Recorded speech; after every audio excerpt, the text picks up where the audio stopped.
What's up, everyone? Welcome to Pat's Chat. I'm Doug Kyed, joined as always by Michael Hurley. Michael, might be our earliest Pat's Chat. How are you doing? I'm doing great. I managed to turn the light off my microphone, so I won't be distracted by the fancy lighting. So I think we're in good shape. We're in really good shape Is then. my voice lower in the morning? I feel like it's not quite at the normal pitch. It might be a little bit lower. Mine is Yeah, probably also a little bit lower. yeah, Just woke up. yeah. It happens, I guess. My daughter goes to school at 9 a.m., so I'm able to sleep in most That's mornings. crazy. It's I've never heard crazy. of that outside of you telling me that. Kind of rocks, 9 to 3. Yep, it's good stuff. That's better for the kids, I bet. Yeah, she's well rested every day, I was despite just going to telling bed way you, too late. my high school started at 7:45, too early.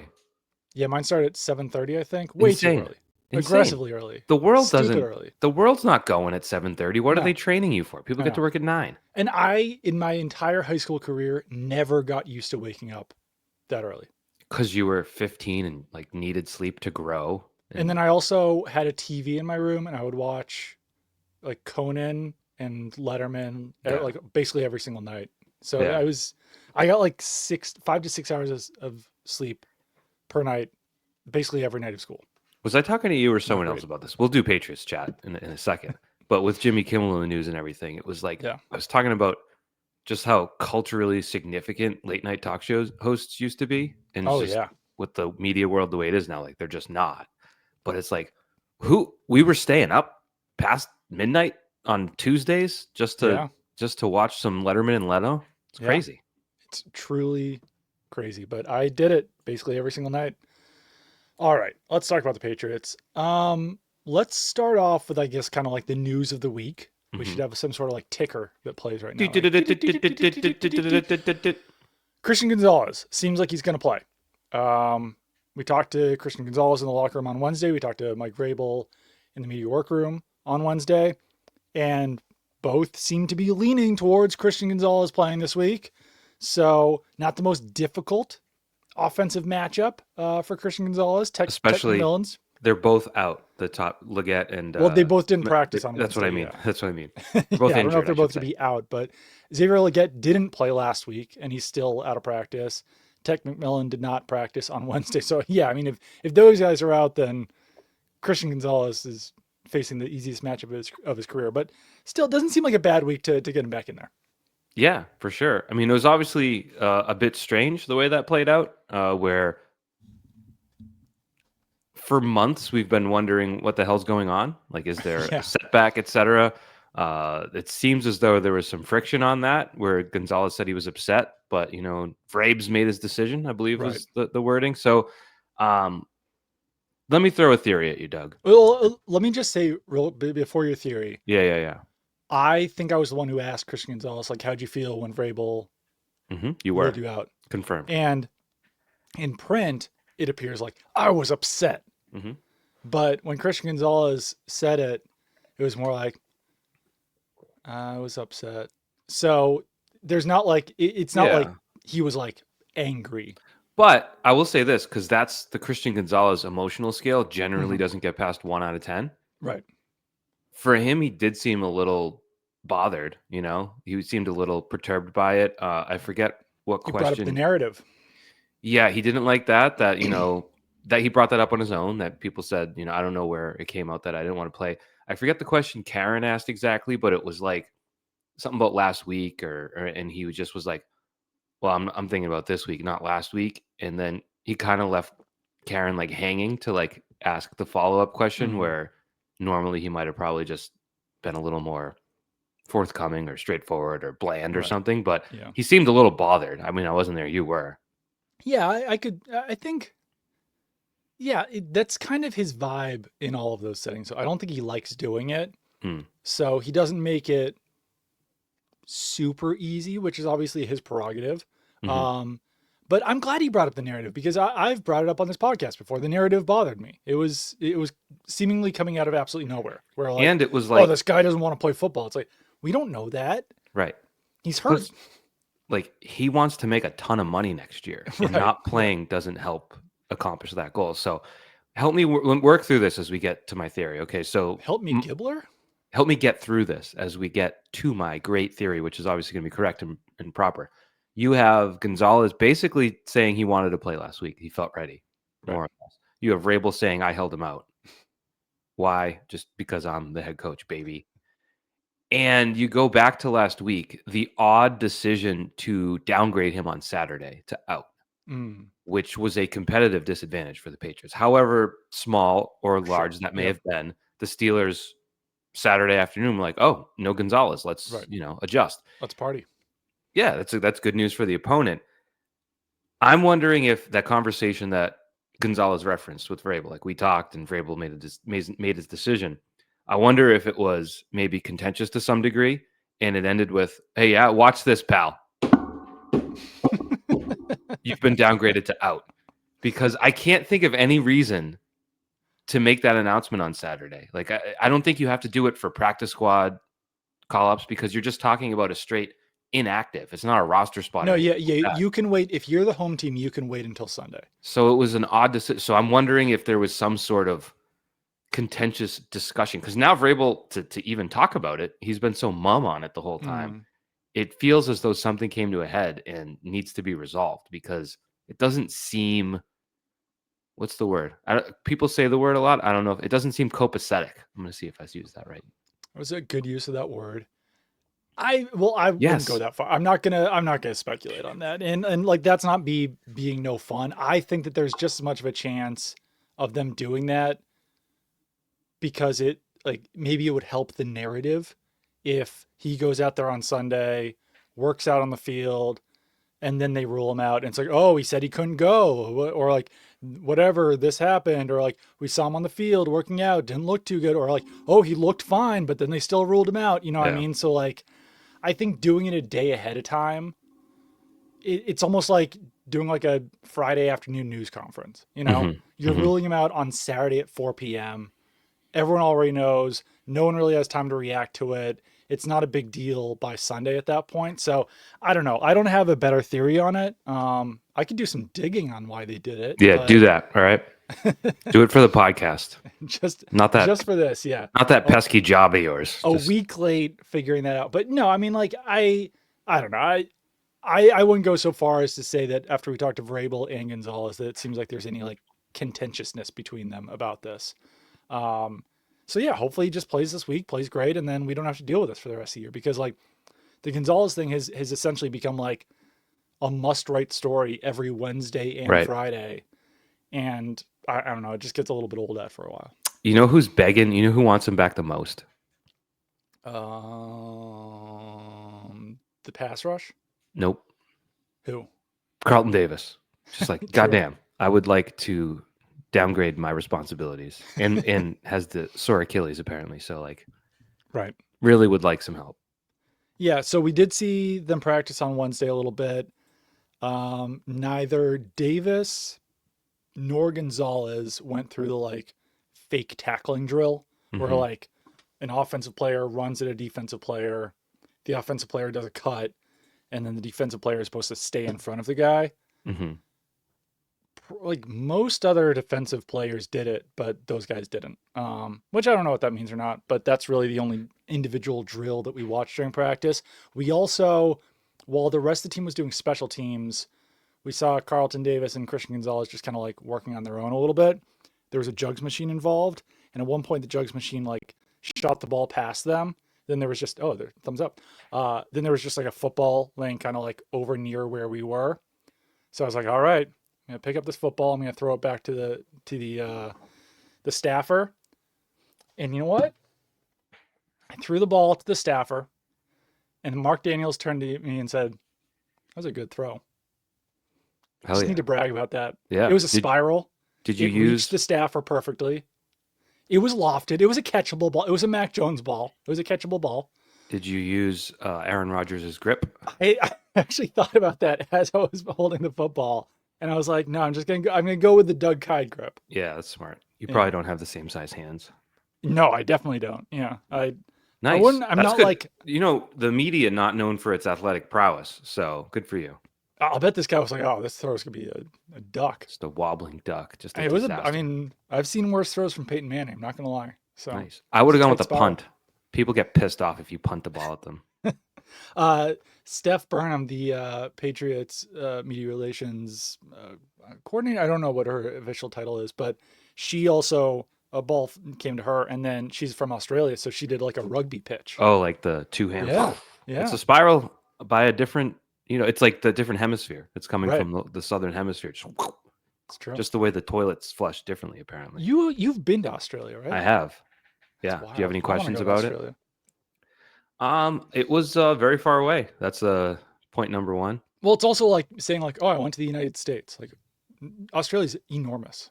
Yeah. Well, there's a Did you get? lot that you wouldn't ever go to. Like Yeah, basically there's the a lot East of Coast desert. from Yeah, like Melbourne up to Sydney, like whatever right. is where you really go. I would.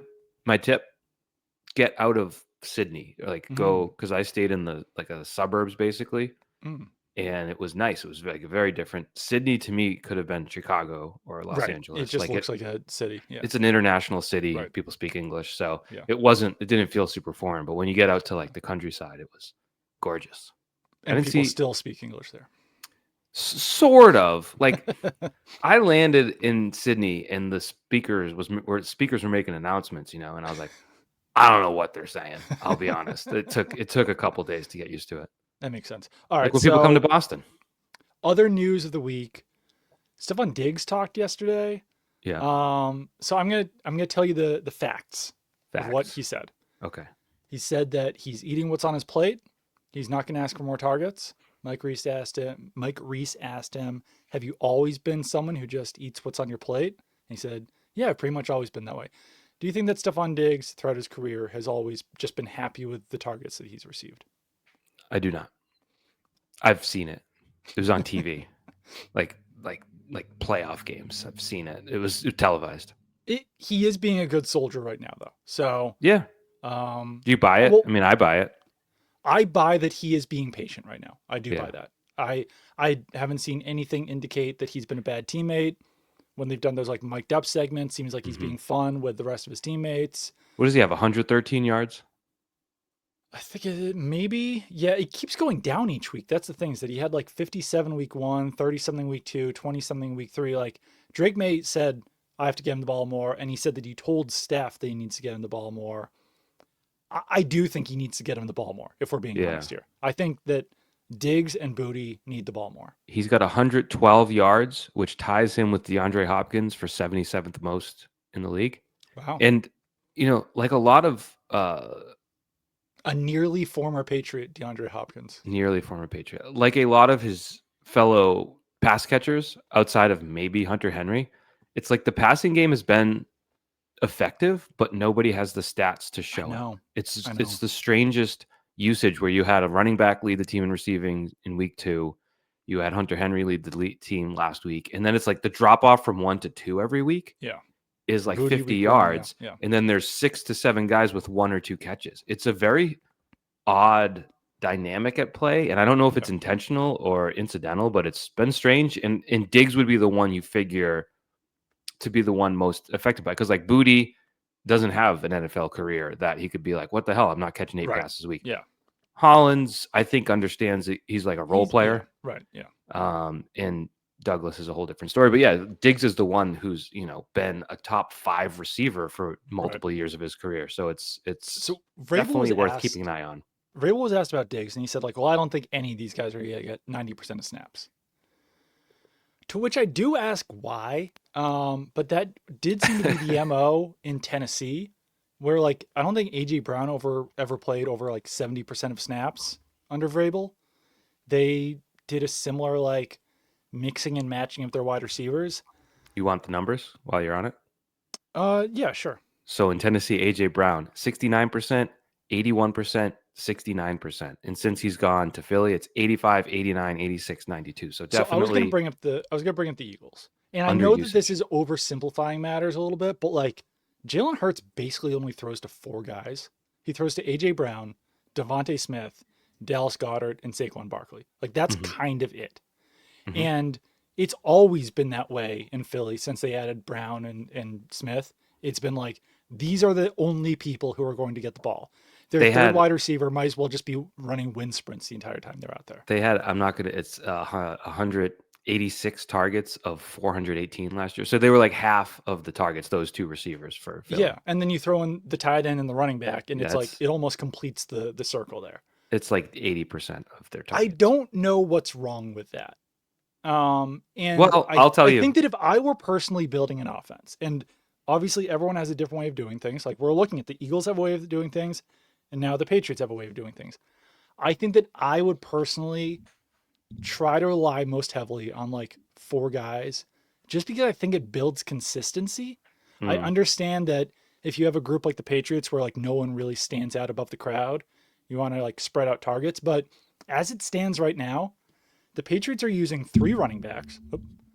They're using two tight ends a lot, and they're rotating through five wide receivers. So you're spreading the targets out between 10 guys right now. hmm And I don't know. I think that you have some trouble building consistency when you're doing that. And I know that some of it's unavoidable when you're using multiple running backs and when you're going to go to two tight end sets, but I do think they could limit the numbers a little bit more. Yeah. I would say the reason they don't do what you're saying the Eagles do is clearly like who's AJ Brown No, and absolutely. it's just I Yeah, don't think Diggs is that guy. He right. was though last year, a top 25 receiver in the league. Like he was a sort of a number one type, even if he wasn't even the best receiver on his team. Right. So to be an afterthought is probably too much of a downgrade in role. But again, I'm willing to give that 6 weeks of the season before we see like is he where he is compared to what we know him as, Stefon Diggs, that is. Right. I think that's fair. But Um, you're probably right. I mean, I think Douglas has thrown things for a loop. I do mhm. want to say, because we mentioned it briefly after the game Sunday, and Douglas's production is probably one of the top stories, or lack of production, Yeah. is he did have a 17-yard catch, which True. was brought back because the Micah backtracking, Wenner did Micah his own Nwenyu. wind sprint down the field. Yeah, whoopsies. And then there was I think it was orbit motion from Douglas, where he was Hmm. just wide open behind the line of scrimmage, and May kind of hop step one hopped Hmm. him. So like that should have been another catch. That was Right. May's fault. No, And it's then true. and then there was the dropped interception, which was ruled an interception, where he airmailed Douglas on sort of a deep crosser. Now again, was Douglas at the right depth? That's the question there. I Yeah. now doubt it Right. because of what he said about the sticks, and I think I was close to it. Like his precision is very much in question for me. So, Right. but still, you're a quarterback. You visually see a receiver. You try to hit him, and he missed him. So there is something. It's not all Pop Douglas, is what I'm saying. No, In for that, sure. like And Drake if May, Pop Douglas plays this week, hopefully he has a big game. Like I feel bad for Pop Douglas after last week. Obviously, some of it's his own doing, but yeah. it would be nice to see him get a bounce back game here. It's just like it just seems like there's something where Drake May, and the one that I tweeted and put out was the crosser before it was 2nd and 12, Yeah. and May threw behind him. There's just something about those two that doesn't connect, and it's Right. it's It's true. odd. It is odd. It's you'd think by now in year two together they'd We have talked some about the sort of. height. I mean, I don't. 5'9" kind of the threshold for wide receivers. Douglas is Yeah, 5'8". I but think you're it plays missing him. at least a little bit of a factor. But You're missing him bad though. It's not like he's getting a hand no, on for it. sure. It's Yeah. like you're airmailing him or you're skipping it to him. Yeah. It's really bizarre because we've seen Demario Douglas be an effective NFL receiver. I don't think he's like an all-timer or anything, but he's been a productive NFL player. Right. And right now that seems like a distance away. Can I give you some numbers on Drake May Yes. while we're talking about Drake May? Okay. So I wrote an article this morning about Brag. where does Drake May rank among NFL quarterbacks? Because depending on what stat you look at, it's kind of like dramatically different depending on things. Okay. So he is second in the NFL in completion percentage, fifth in yards, 13th in yards per attempt, seventh in touchdowns, 13th highest in interceptions, and ninth in passer rating.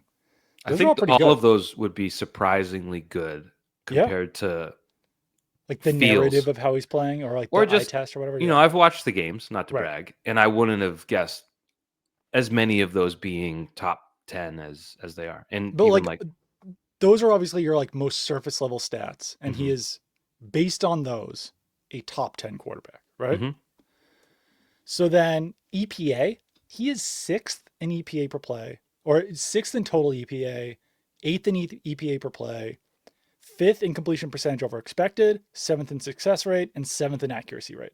once again, probably a little higher than you think, right? Than Mm-hmm. you would think. Yeah. So those are all still they're advanced stats, but they're still kind of raw stats where they don't account for strength of opponent.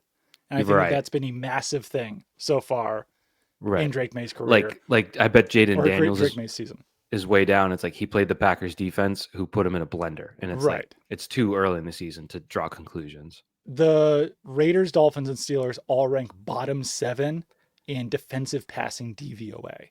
So, And just a guess here, just a yeah. guess. I know they had a shutout last week, but I'm just gonna just like the Carolina defense doesn't strike me as imposing. I'll have to no, I mean they've got some guys, but like I'll have to look up where they rank in 12th in DVOA. yards, passing yards allowed, first in touchdown passes allowed, so and third in interceptions. So I guess they're imposing. I guess this is a huge test for Drake May. So they are You can run on them. eh, You can run on them. they're what is this being sorted by?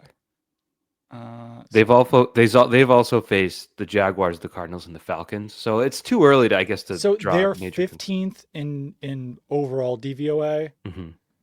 and they are 11th in passing DVOA. So better, but if Drake May throws for 300 yards and 3 touchdowns or whatever, then like that'll drop significantly, I think. They gave up 200 rushing yards to the Jaguars in Week 1. Yeah, that's a lot. It But is a so lot.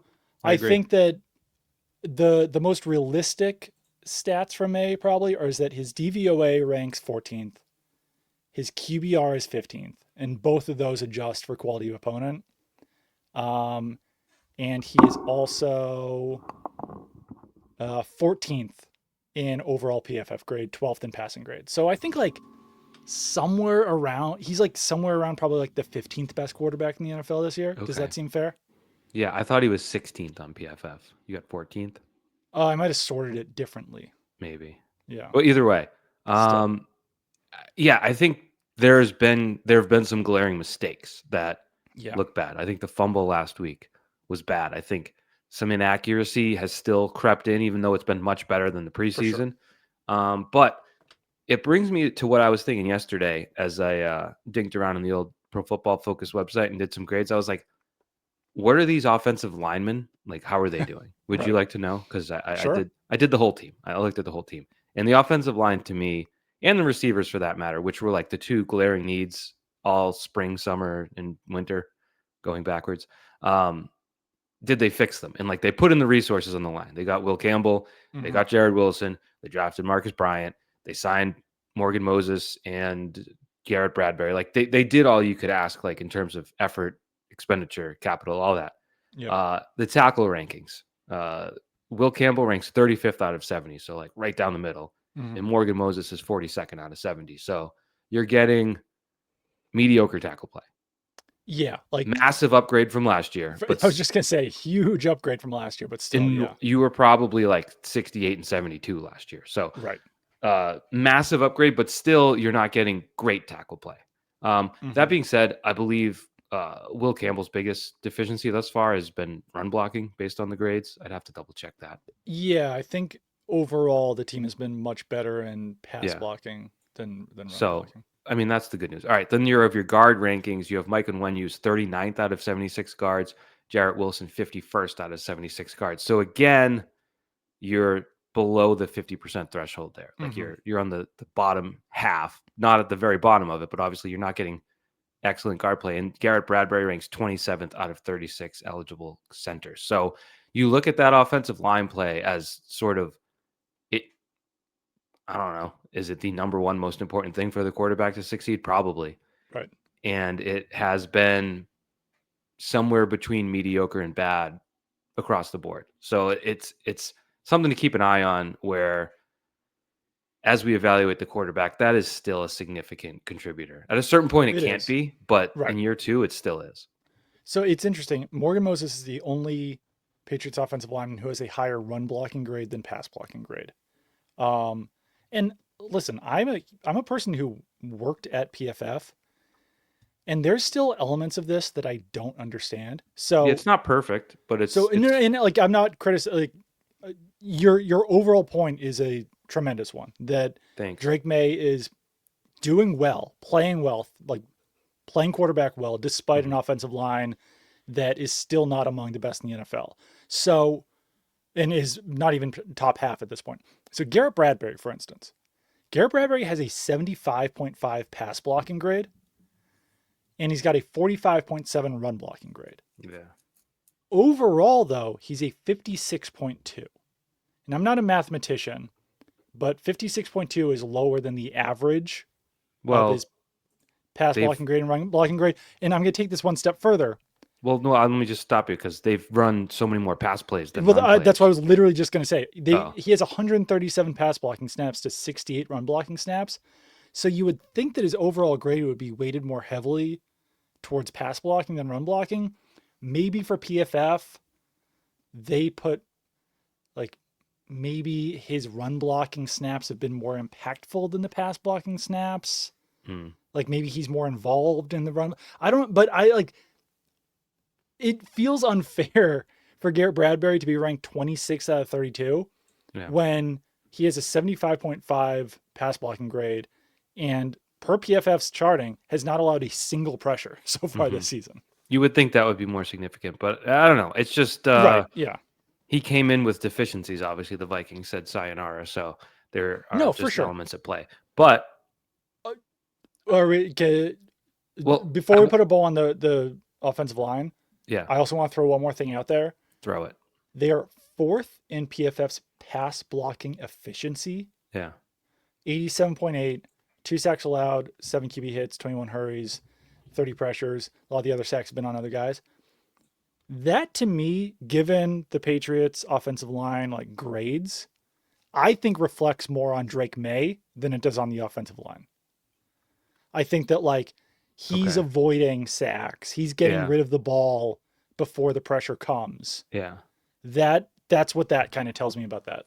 Yeah. I sorry, I was looking up myself, so I don't know exactly the stat you gave, but I saw them as the ninth best team pass block grade, but Yes, overall, 30th in run blocking. right. So Yeah. So their overall grade as a whole is ninth. Their pass blocking efficiency is even better at fourth. So gotcha. that also tells me that Drake May is probably playing a factor in that. Yeah, well, then it got me to Drake May, who's 16th among quarterbacks. And on the one hand, it's like he's behind Caleb Williams, Tyrod Taylor, and Mac Jones, and you're kind of like, well, he should be better than that, right?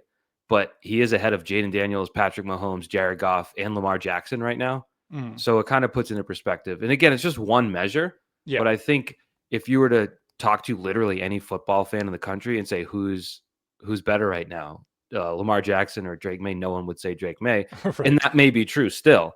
But the point is, given the circumstances he's in, Drake May has probably been better than could have been expected, and I know that's not necessarily the story around him locally. No, it's not. But there are also, and not to get into like this doesn't matter as much, but like actually it does matter. So fans seem to be split in two very different directions with Drake May. Mm, Either they think he's been almost perfect and like any criticism of him whatsoever is unnecessary and unhinged, or they're very negative about him and like he can't stop turning over the ball, he sucks, blah blah blah. Like it's it just falls in the middle. Like not to be boring, but like he yeah, has been good. He has seemingly taken a second year leap, but the turnovers are still a problem. And I find that the people who defend Drake May and who think that he's been better than me, I guess, are like, oh, he's only got like one actual interception or whatever. And then when you cite turnover worthy plays, they're like, what the hell is a turnover worthy play? It's like, well, that's doing the work for you. Like that, right. those are the plays that should have resulted in a turnover. And I know it like sounds nerdy to be like turnover worthy play, but like that's what that stat exists for Yeah, is that, yeah, when an interception is dropped, it's still a turnover worthy play. But if a ball bounces off a wide receiver's hand and gets picked off, it's not a turnover worthy play. So yeah. I I don't know. do. It does the work for you. And I think overall, when you just look at quarterback turnovers, they all even out. Like there's on Right. every single quarterback, there's a play where like it was an interception that wasn't their fault. And for every single quarterback, they have interceptions that are dropped. And Right. obviously it goes in ebbs and flows each season, but like overall it averages out. And guys who have high turnover rates typically have high turnover rates. Right. That's like when Tom Brady had that interceptionless streak in 2010. Yeah. And it was like, it's not as if he didn't hit defenders in the hands Right. for 14 games. And Yeah. then they go in the playoffs and throws an interception on a screen pass to David Harris, and Right. it gets taken back and they lose. But there are certain things, right? Like pocket presence. I think we've seen that increase a little bit. He's a little more aware of when to step up. Not perfect by any means, but he's improving there. One thing that stood out to me, I was grinding the film Tuesday. I was breaking it down, and I was distracted by this one play when I was looking at TJ Watt's sack when Henry chipped him and basically sent him out wider than Moses could get to. Right. Yeah. A play where Watt like blatantly lined up off sides, but they're like close enough. So Maye takes the sack there, gets eaten up. The next play was really impressive to me because he was well protected and he had just been sacked by TJ Watt, like a premier pass rusher. Yeah. And he's so patient in that pocket. And it was that deep in cut to Booty for 20 yards where he waited for Booty to get right in between a triangle of defenders in the middle of the field and fired a bullet in there. And it was just like the poise, I think, something like that. Like, are you going to have a ton of time Sunday night talking about a 20-yard pass to Kayshon Boutte and a loss? No. Right. But if you're looking at the development of the quarterback, I don't know what Drake Maye does last year after getting sacked by TJ Watt like that and is facing a 3rd and long. But like plays like that stand out. And now there's still like the end zone interception was bad. The fumble was bad. Like there's still huge, bigger plays that he's making the wrong way. Yeah. But you are seeing things that probably you didn't last year because he was, he wasn't even playing yet at this time. But he was, it was also new to him. So I don't know. There's people like, to your point, there's people in a rush to be like, he's not the guy. And it's like, shut up. I think there's also people in a rush to be like, he is going to be Josh Allen. And it's like, we don't know that yet. Yeah. Can that be our stance? Shut up. Shut up. Pat's chat, colon. Shut up. I've said before, like half the time that someone replies to me on Twitter, because I feel like at this point, like half of replies on Twitter are just like unnecessarily negative. I just want to be, shut up. Just shut up. That should be our thing. People will love us. Shut up. Yeah, I mean, there was a car alarm going off outside our house between the hours of like 7 p.m. and 10 p.m. last night, and Olivia, my daughter, stood by the window and she was like, "Shh up!" And then she turned to me and she's like, "Can I say a bad word?" I was like, "I guess." And she was like, "Shut up!" I was like, "Oh, good. I'm glad she didn't say like." I know. Shut the F up. I don't know if it was my nephew. Someone, I forget who. There was like a sweet kid. Oh, it was my friend's kid. He was like, "Dad, can I say the S word?" And it was "shut up." And it was like, "Oh, that's adorable." We actually swear around Olivia because we think it's funny because she gets mad at us about it. But she's such a good kid that like she doesn't like the words. So I don't know. Perhaps she can be a future FCC chairman, measure decency and whatnot. Speaking of Drake Maye and PFF grades, just to round it out, because I did look at the whole team yesterday and it did tell quite a story. Tight ends, good spot. Hooper's 12th, Henry's 16th or something like that. So good at tight end. 18th, sorry. Receivers, how high? What do you think the highest ranked receiver they have is? Do they have someone in the top 32, would you say? I'll answer. They don't. Yeah, I was going to say probably not. Bootie's 38th out of 114. Diggs is 50th. Hollins 85th. And then Demario Douglas 108th out of 114. So that was a concern, obviously, all winter, spring, and summer. Didn't quite. Can we get Kayshon Boutte some more targets, by the way? Yeah. I know I've said that 1,000 times. Well, we did the Diggs conversation. It probably ties into that. Like throw to Diggs and Boutte. Yeah, Diggs and Boutte are like, I know that it's a sad state of affairs, but like, Diggs and Boutte are your AJ Brown and Devontae Smith right now. Well, don't say that. Just delete that. Can we go back? But at the same time, if they've been listening the whole time, they know what I'm talking about. At the same time, Maye did throw to Boutte in the end zone just very poorly. Just through the bullet pass. He held down the square button when you got to tap it. It's true. Everyone knows that.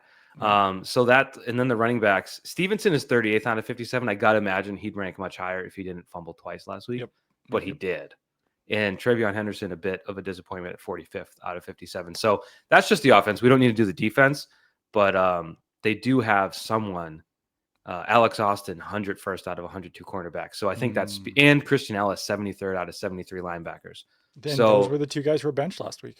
I don't know they have the answer at linebacker, but at least Gonzalez should improve things there. Though he's not like, Interestingly, not a PFF darling, Christian Gonzalez. Yeah, typically not. Yeah. Unlike Mike Onwenu, who, according to PFF, was like the best lineman in the history of football for his first few years. So the issue, and I've probably talked about this before, with PFF's pass coverage grades, they only grade the snaps that they are targeted on. Oh, yeah. So that's not going to help a guy that doesn't get thrown at. Yes. And they've developed a new metric that actually grades them for everything, Mm-hmm. but they have not incorporated it, to my knowledge, into their their normal grades. So yeah, a guy who doesn't get targeted a lot, who's locking guys down all game, they're going to receive no benefit whatsoever. They're only really going to make a benefit if they're like making plays on the ball when it's in the air. Yeah. And lastly, I'll let you, this is trivia time. They have Yeah. one more position where they have the person who ranks last at his position. Do you want to guess what position and the player? Is it Hawkins? Nope. Hawkins Oh, is it ranks, Borregales? Andy Borregales ranks 34th out of 34 kickers. And if Mm. you're pissed about that, Parker Romo ranks 28th. So Okay. it's weird to Not too much grade better. kickers. It's like the I know. percentages kind of take care of that, but it does probably filter Yeah. out like when someone's 0 for 2 on Or when 60 someone can't hit yarders the landing zone. as opposed to the PAT. Well, I didn't do the kickoff grade because I'm not into Just kickoff grades. grades so much. But Jalen Hawkins ranks 35th out of 76. So they're mediocre at safety too because Woodson's 39th. A little surprised Antonio Gibson, 90th out of 96 running backs. Yeah. Well, not I a guess ton of opportunities. And he fumbled. yeah, right. But if I'm the PFF grader, I'm not demeriting him on that fumble as much as I am on Stevenson for his fumbles because it Right. was clearly a helmet. That was a nice play by Peppers. Yeah. Even though, again, I hope they fixed it because they didn't Right. credit Because it him. was given to Watt. They Yeah. credited TJ Watt. Like, what the hell is that? That's like a DPOY stat stuffer. Yeah, I think that I don't think Jack Gibbons was like incredible in the final three quarters, but I think he was playing better than Christian Ellis out there. So Yeah. that might be a permanent swap that they're able to make there. And then yeah, maybe Charles Woods becomes the fourth cornerback over Alex Austin. This week they play the Carolina Panthers, Doug, and may I overstate things a little? Sure. You have to win this game. We did touch on it Sunday, I think, but it's not like the season's over if you lose. You have 13 games left. Yeah. Your season might suck a lot if you can't win this game and you go into October at 1-3 with that schedule that you faced. Like that is, you kind of pissed away 2 games already. Coming out of this stretch 2-2 looks decent. That looks. It should be the floor of what you could have accomplished this month, despite the talent deficiencies that we just ran through. This might be over dramatizing things, but this game could be the difference between starting the season 1-8 or 6-3. You know what I mean? Right. Like, well, because if they can beat the Panthers this week, then they could go on a little run after that Bills game. I think we're all chalking up the Bills game to a loss. So like they're going to lose in week 5 probably. But after week 5, their schedule is also extremely easy with the Saints, the Titans, the Browns, and the Falcons. Yeah. So those are all very winnable games. And if you can prove you can beat the Panthers this week, and if like you play as well as you did last week, but eliminate the turnovers, then like, yeah, you probably can win those 4 games. Not to say that they will, but if you lose to the Panthers this week and you play poorly and turn the ball over, then you could very easily lose all 4 of those games. Right. That's the thing. And you might technically be in that position, but I think we all would presume or believe that, last year we did learn a lesson. Those winnable games are not always winnable. Yeah. But we thought that this would be a better operation. We thought that Mike Vrabel's experience alone would be enough to turn those gimme wins into wins. And thus far, like, I think the Steelers are bad. I think the Raiders are bad. Yeah. And it wouldn't have taken much. Like, if we just look at this Patriots roster, they were capable of winning both of those games. But due to execution failures across the board, they didn't. Yeah. And it's just, can they fix those? Because you would think a Mike Vrabel team wouldn't be so sloppy. Right. Like, maybe that was a bad estimation on my part. How much do you put this on coaching? Well, there's things that I still don't get. I don't get the philosophy on penalties. Penalties do matter. I know they may Yeah. not be as important as turnovers, but guess what? This team turns the ball over a ton too. My So, my friend Andrew Callahan made a decent point on the penalties, and this is not excusing those because I don't love the theory on that, but the Patriots have been out penalized by their opposition this year. So that does tell me that it's a little bit of the crews just as much as it is the Patriots themselves. okay, but again, like we talked about it Sunday, like the third down penalties. No, for sure. Third down penalties, and like in the first half it was terrible with penalties for the Patriots. Yeah, just to hear him say that, I would expect someone like Vrabel from his generation Yeah. Oh yeah. to care very deeply about such things. Right. So I don't know. Like maybe behind closed doors is a different message. I It's would possible, yeah. imagine it is. What we see at the podium is PR more than coaching, but I don't know. It's just I'm not exactly. Maybe I was inaccurate with my expectations for what a Mike Vrabel team looks like, and we'll see. Because look, I mean, this Panthers team just won 30-0 with like Hmm. 300 yards of offense. It's not like they Right. played maybe No. less. Um, that was a Falcons loss. Yeah. You've got to win this game. The Saints are probably the worst team in the league. The Browns had a big win. Hmm. We'll give them that. But who else? The Falcons, who just got blown out by these like these games, you have to win more of them. I'm not Right. even saying go 500 of them. You've got to win 2/3 of them at Right. least. And if you don't win this one, that's evidence that you probably won't be able to. And then you're looking at what, a 5-11 season, Yeah. Yeah. and that is not. That's not. You need like I said this before the season. I stand by it. You need 7 wins for this to be an effective step, Yeah. and that's Definitely. not. I mean, that's really not a big step. With turnovers, how much do you think just like the fear of God plays into them? Where It's a like factor. when Bill Belichick was the head coach, and I think we talked about this last year with John Mayo. So I think we need to talk about it with Vrabel too, because Yeah. we I think blamed Mayo for some of this, and I don't think we should go easy on Vrabel on this. Like I think part of the reason why the Patriots turned the ball over so little under Belichick and why running backs held the ball very well Mhm. was that they knew that there were going to be like severe consequences if they fumbled the ball. Yeah. And that didn't only apply to running backs. Like Demario Douglas got benched as a rookie because he fumbled. And I think people wonder like, all right, was that too harsh? But I do think that there's an element of like, okay, if I do this thing, I might get benched, I might get cut, I might be gone. Yeah. Whereas the last two regimes seemingly are more forgiving of those fumbles and mental errors. And like Keyshawn Booty mentally, got benched as a rookie for having a toe out of bounds right. twice. I think mentally it probably plays a bit of a factor. Like if I knew that if I made a grammatical error in something that I was writing, I could get fired or taken off the Patriots beat or whatever, I think I would be like very, very, very aware of that and not make a typo, not make a grammatical error, check my whatever. Whereas if I knew that there were no consequences for it, it's like, whatever, let it fly a Yeah. little bit. I don't know. And Um, and that's not a perfect one-to-one scenario, but I do no. think that consequences can play a factor. And we've got plenty of examples. Like Kevin Falk came into the league under Pete Carroll, had a fumbling problem. Yeah. They addressed it. Like they Right. made him a better ball carrier, whether that was wearing literally Goodyears on his elbows or whatever they did. But you think of Stephen Ridley having fumble issues and eventually Hmm. losing his was they kept going to him. It's different when it's your number one back, right? It is. Yeah. Because you do tend to lean on him. But then, when you have a Ridley, you have to check my years.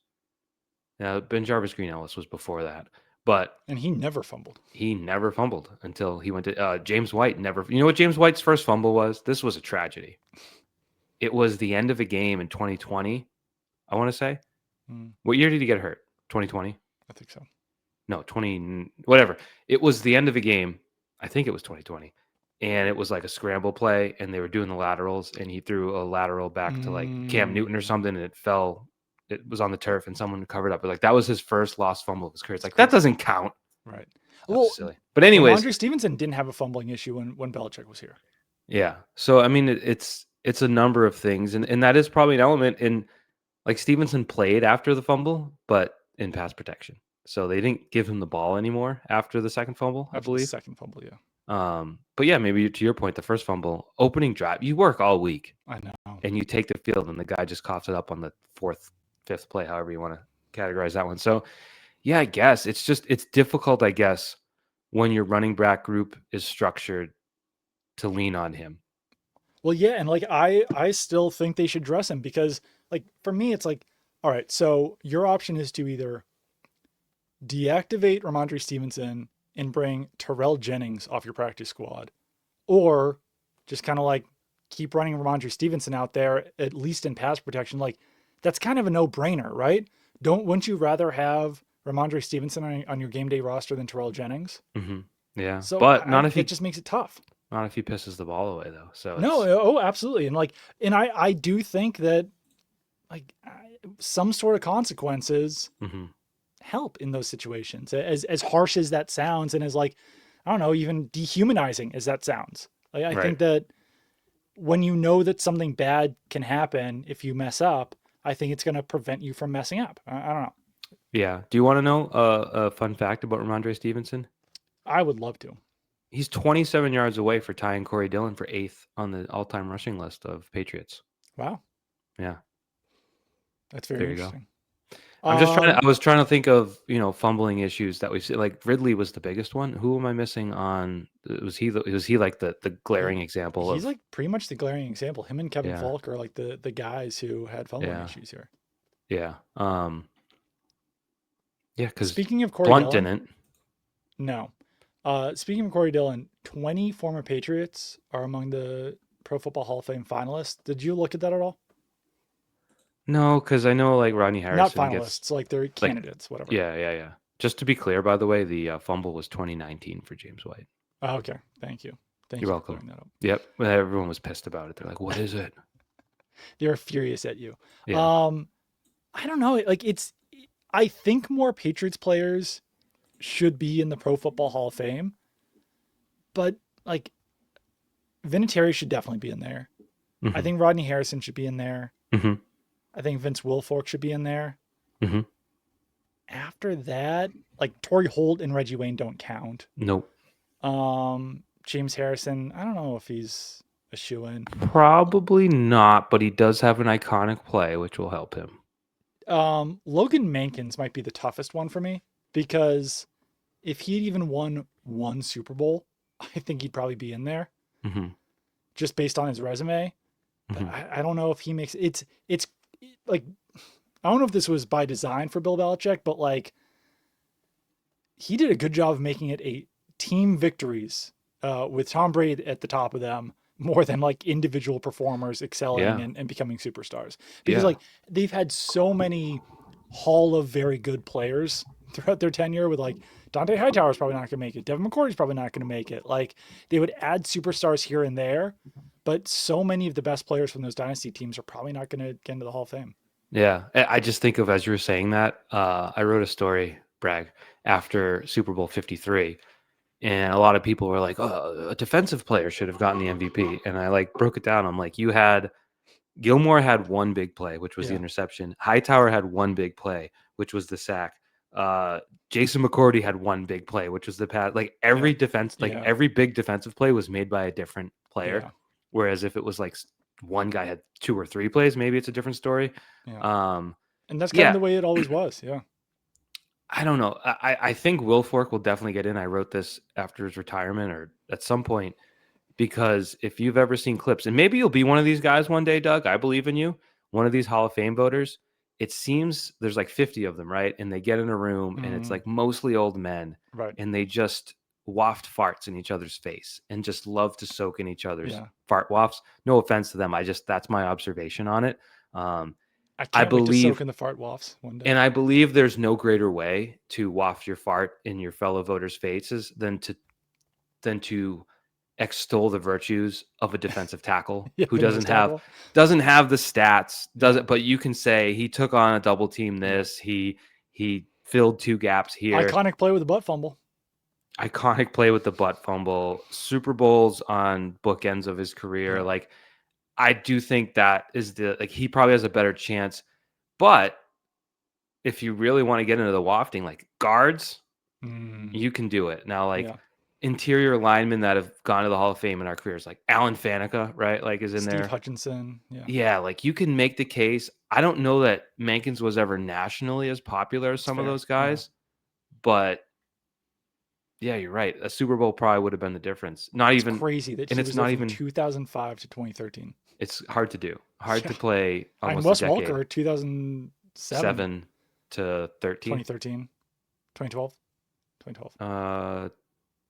12. No, Yep. 13. No, he wasn't here 12, in 12, 13. 12, 12, 12, 12. Good talk. Yeah, no, I would think it's harder for Mankins just because of that.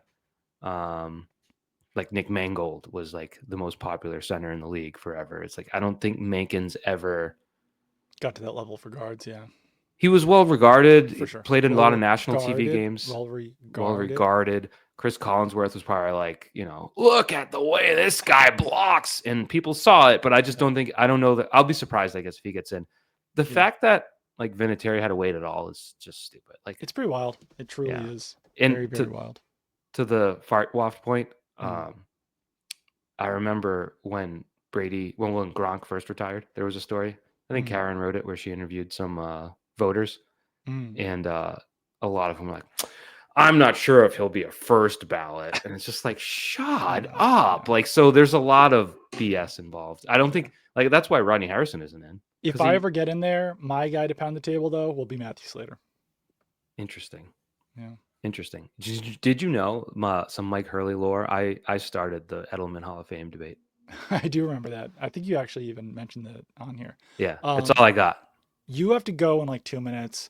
Yeah. Any quick baseball boys chat? The Sox, the Bo Sox, the beloved Bo Sox, who play at America's most beloved ballpark. There's a lot of beloving going on. They're going to go to the world. They're not the words. They're going to go to the postseason, Doug. They are. Now, what sucks about it is the Blue Jays are sucking, and the Yankees are probably Yankees are going to win the East. Yeah. The Yankees are probably going to win the East. Like, I think it'd be best for baseball. It'd be best for Boston. It'd be best for everything if you got Red Sox, Yankees in the wild card series. Yeah. As the top 2 wild card spots, it seems like that might not. Like, if you get Red Sox, Blue Jays, right. It's in a sterile indoor environment. Yeah. I don't love that. It's fascinating. The Tigers have lost 8 straight. Yeah. It's their longest losing streak in 2 years. It's crazy. And the Guardians have won like 16 of 17. And they're not very good. Like, if you look at that roster, it's crazy. So I hate to give Rob Manfred credit because he seems like a bad person who hates the sport of baseball and laughed when he announced the lockout. This chaos that they've created with all these like 3 wildcard spots is pretty good. Kind of fun. Yeah. Yeah.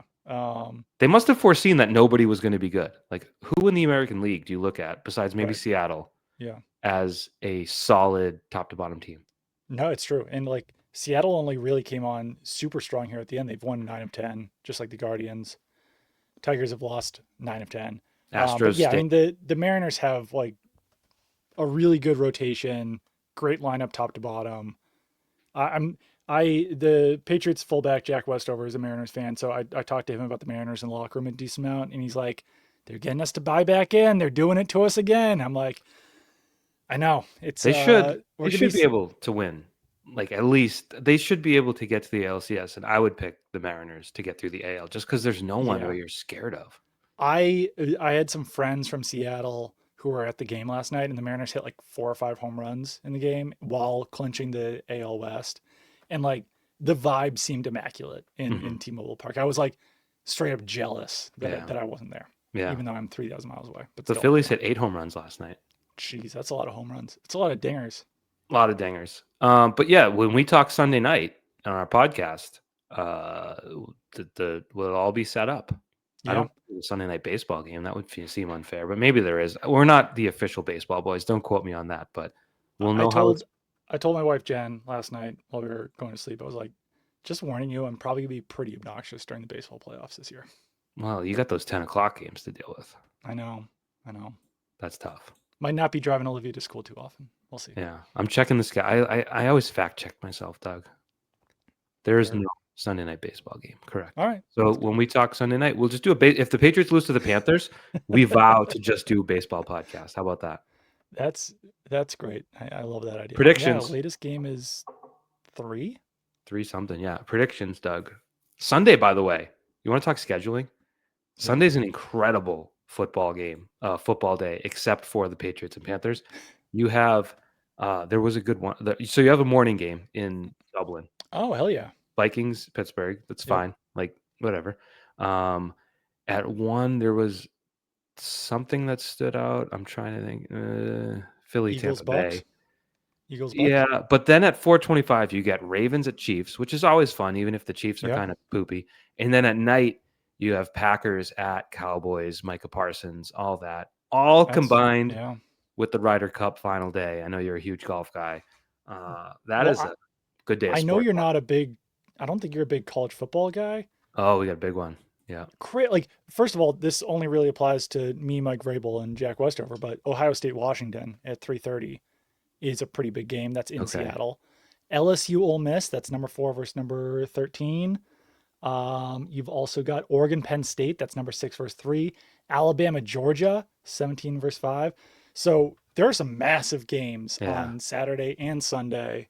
Plus, you throw in the baseball playoffs. Like, this is one of the better weeks in sports. Yeah, UConn at Buffalo at 3:32. Don't forget that one. Who's UMass playing? UMass is playing Missouri. Oof. Yeah. Oh God. Unfortunately, my Tar Heels are off this week, so I'll take a break. Yeah. That was a Us Weekly cover, by the way. I didn't read the story. Did you? I did not, but I saw it. I saw that was. Yeah. Oh, and lastly, we should probably touch on this real quick. Did you have any thoughts on Tom Brady's sanctimonious finger wagging? The only thing, like, he looks ridiculous, right? Yeah. He looks absurd to be like, I have a moral and ethical obligation to the great sport of football to share. But him wagging his finger at anyone and saying F off is like so overdue that I'm kind of like, let it rip. You know what I mean? Let it go. Yeah. Because like, should have done that 10 years ago. 15 he years ago. did Deflategate thing and goes on stage with Goodell and says all these nice things. I think he wants to be the commissioner of the NFL, to be honest with you, Tom Brady. So he does need another job. Yeah, he's another conflict of interest. Well, we'll see. I wouldn't be surprised if that is on his career path, but yeah, it was a little bit of a ridiculous statement to be like, it's just the paranoia, blah, blah. It's like, well, we know football teams do literally everything they can to gain any minor advantage. So if you do glean anything from your work as a broadcaster and deliver it to your team that you own a part of, I don't think that's paranoia. I think that's sort of common sense. I mean, we were talking about last week with JJ Watt and TJ Watt. Like, if JJ Watt's at practice and sees a 2-point conversion play, like, wouldn't that be extremely difficult not to tell your brother about? Or he's like, wow, they're running the right side every play. Every handoff is to the right tackle. Yeah. Really quick. Dave Canales said that the Patriots are playing clean football. Good, clean football. So you and I texted about this. We didn't talk about it. I believe Dave Canales, because he also said they don't do much, but what they do well. Yeah. And they don't do much could obviously be interpreted as like locker room bulletin board material and all that. I think he tried to speak in platitudes about the opponent and just absolutely biffed it. Yeah, because I've met Dave Canales, very, very, very nice guy. He seemed nice while saying this. I don't think he's taking shots at 6'5", 250-pound Mike Vrabel. I think he's saying they're not crazy exotic. Right. But they do what they do well, which is a lie. They don't play good, clean football. They turn the ball over a lot. Yeah. They have a lot of issues. So I think he was talking mostly defensively, which I think they've played cleaner football than the offense, but they still have like the offsides penalties. I would not categorize as good, clean football. Yeah. Getting shredded by Geno. Like last week was on the whole, a great defensive game, except for, when the game was on the line and you got torn up and completely trotted over. So, yeah, I would say if I was coaching the Patriots, I probably wouldn't even use this as motivation because it seems like a nice guy trying to do something like stock and just doing it wrong. And I trust that Dave Canales has actually watched his opponent, but like based on his quote, my initial thought was like, have you not watched the Patriots this year? Have you just skipped watching them so far? Which, first of all, I miss the coaches' conference calls. I do too, yeah. And this has happened before when Jeff Fisher literally couldn't name any Patriots. I think he named Danny Woodhead in 2017. And it was like, well, you're probably on the way out. He was. All Remember, he right. couldn't Well, find his challenge flag that week either. oh God, yeah, that was a. I think that might have been his last year coaching, right? Yeah, late stage Jeff Fisher was. You know what? God bless him. He seemed like he enjoyed his time. It's very true. All right. Well, we're gonna get out of here. We will talk to you guys again on Sunday night after the Patriots must win a game against the Panthers. We'll see how this all goes. Goodbye. Bye.